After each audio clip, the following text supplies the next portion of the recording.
ನಡೆಯಕ್ಕೂ ಆಗಲ್ಲ 84 ವರ್ಷದ ಅಜ್ಜನಿಗೆ ಈಗ ಜೈಲು. ಯುವಕರಾಗಿದ್ದಾಗ ವೃದ್ಧ ಮಾಡಿದ ತಪ್ಪೇನು?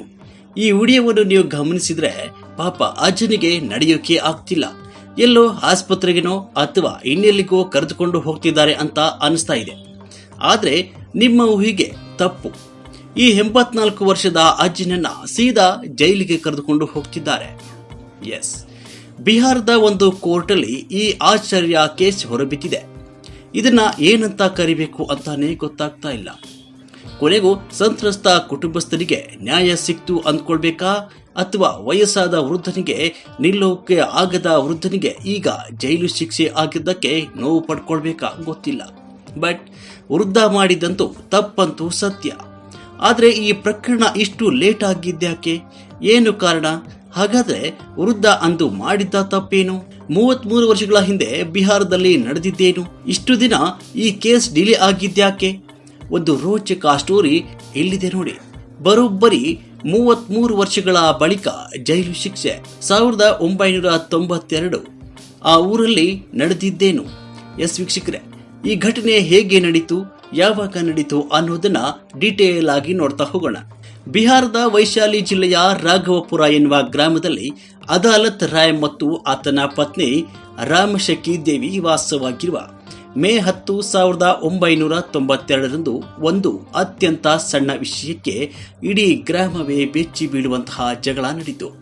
ಅದಾಲತ್ ರಾಯ ಅವರ ಮನೆಯ ಹತ್ತಿರ ಹೋಗುವ ದಾರಿಯಲ್ಲಿ ದೀಪರಾಯ್ ಎನ್ನುವ ವ್ಯಕ್ತಿ ಮತ್ತು ಆತನ ಕುಟುಂಬಸ್ಥರು ಬೇಕಂತಾನೆ ಒಡೆದ ಗಾಜಿನ ಚೂರುಗಳನ್ನು ಹರಡಿ ಹಾಕಿದ್ರು.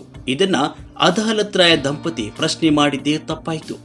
ಅಕ್ಷರಶಃ ರೊಚ್ಚಿಗೆದ್ದ ದೀಪರಾಯ್ ಮತ್ತು ಆತನ ಕುಟುಂಬದ 5 ಜನ ಸದಸ್ಯರು ಶಸ್ತ್ರಾಸ್ತ್ರಗಳನ್ನ ಹಿಡಿದುಕೊಂಡು ಅದಾಲತ್ ರಾಯ್ ಅವರ ಮನೆಗೆ ನುಗ್ಗಿ ಮನ ಬಂದಂತೆ ಗುಂಡಿನ ದಾಳಿ ನಡೆಸಿದ್ರು. ಆ ದಂಪತಿಯನ್ನ ಕೊಲ್ಲಲು ಪ್ರಯತ್ನಿಸಿದ್ರು ಕೂಡ ಅನ್ನೋದು ಈ ಪೊಲೀಸರ ಇನ್ಸೈಡ್ ಮಾಹಿತಿ. ಅಂದು ಶುರುವಾದ ಗಲ್ಲಿ ಜಗಳ ಇವತ್ತು 33 ವರ್ಷಗಳ ನಂತರ ಅಂತಿಮ ಘಟ್ಟಕ್ಕೆ ಬಂದು ತಲುಪಿದೆ. 1993ರಲ್ಲಿ ಚಾರ್ಜ್ ಶೀಟ್, 1999ರಲ್ಲಿ ದೋಷಾರೋಪಣೆ, ಒಂದು ಸಣ್ಣ ಹಲ್ಲೆ ಕೇಸ್ಗೆ ಬರೋಬ್ಬರಿ 3 ದಶಕ. ವೀಕ್ಷಕರೇ, ನಮ್ಮ ದೇಶದ ಕಾನೂನು ಎಷ್ಟು ನಿಧಾನವಾಗಿ ಚಲಿಸುತ್ತೆ ಅನ್ನೋದಕ್ಕೆ ಈ ಕೇಸ್ ಒಂದು ಉದಾಹರಣೆ.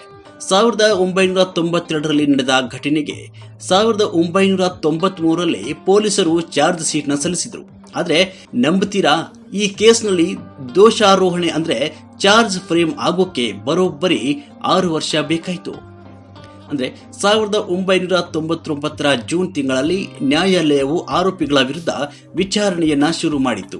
ಅಂದು ವಿಚಾರಣೆ ಶುರುವಾದಾಗ ದೀಪ್ ರಾಯ್ ಅವರಿಗೆ ಸುಮಾರು 50 ವರ್ಷ ವಯಸ್ಸು. ಅಂದ್ರೆ ಅವರು ಅತ್ಯಂತ ಬಲಿಷ್ಠರಾಗಿದ್ದ ಕಾಲ ಅದು. ಆದ್ರೆ ನ್ಯಾಯಾಲಯದ ಆಟದ ಮುಂದೆ ಸಮಯ ಅಕ್ಷರಶಃ ಸರಿದು ಹೋಯಿತು. ವರ್ಷಗಳು ಕಳೆದು ದಶಕಗಳು ಉಳಿದು ಸಾಕ್ಷಿಗಳ ವಿಚಾರಣೆ ನಡೀತಾಲೇ ಇತ್ತು. ಅಂತಿಮವಾಗಿ ಪ್ರಾಸಿಕ್ಯೂಷನ್ ಕಡೆಯಿಂದ 10 ಜನರ ಸಾಕ್ಷಿಗಳನ್ನ ವಿಚಾರಣೆ ಮಾಡೋಕೆ ಕೋರ್ಟ್ಗೆ 33 ವರ್ಷ ಬೇಕಾಯಿತು. 5 ಜನರಲ್ಲಿ 4 ಜನ ಆರೋಪಿಗಳು ಸಾವು. ಈ ಕಾನೂನು ಸಮರದ ಮತ್ತೊಂದು ಮುಖ ಅಂದ್ರೆ ಈ ಕೇಸ್ನಲ್ಲಿ ಆರೋಪಿಗಳಾಗಿದ್ದ ದೀಪರಾಯ್ ಅವರ 4 ಕುಟುಂಬಸ್ಥರು ತೀರ್ಪು ಬರೋಕೆ ಮುನ್ನವೇ ಹಸುನೀಗಿದ್ದಾರೆ.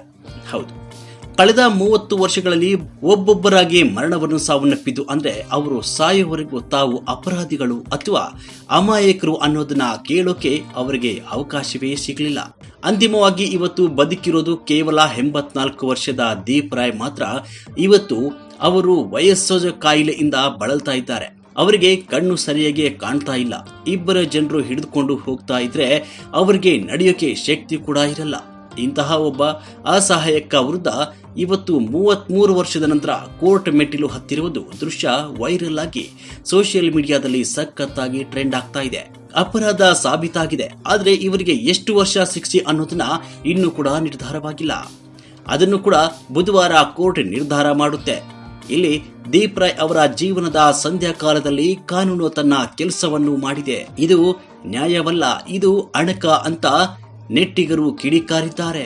ವಿಪರ್ಯಾಸವೇ ಸರಿ, ಸಂತ್ರಸ್ತ ಕುಟುಂಬಸ್ಥರಿಗೆ ಕೊನೆಗೂ ನ್ಯಾಯ ಸಿಕ್ಕಿದ್ರೂ ಆ ನ್ಯಾಯದ ಮಹತ್ವವು ದಶಕಗಳ ಕಾಯುವಿಕೆಯಲ್ಲಿ ಕಮರಿ ಹೋಗಿದೆ. ದೇಶದ ವಿವಿಧ ನ್ಯಾಯಾಲಯಗಳಲ್ಲಿ ಹಾಕಿರುವ 5 ಕೋಟಿ ಪ್ರಕರಣಗಳ ತ್ವರಿತ ವಿಲೇವಾರಿಗೆ ವ್ಯವಸ್ಥೆಯು ಈಗಲಾದರೂ ಎಚ್ಚೆತ್ತುಕೊಳ್ಳದಿದ್ರೆ ಸಾಮಾನ್ಯ ಜನರಿಗೆ ನ್ಯಾಯ ಸಿಗುವುದಾದರೂ ಎಲ್ಲಿ? 84 ವರ್ಷದ ವೃದ್ಧನಿಗೆ ಈಗ ಜೈಲು ಶಿಕ್ಷೆ ನೀಡಿದ್ದು ಸರಿನಾ ತಪ್ಪು?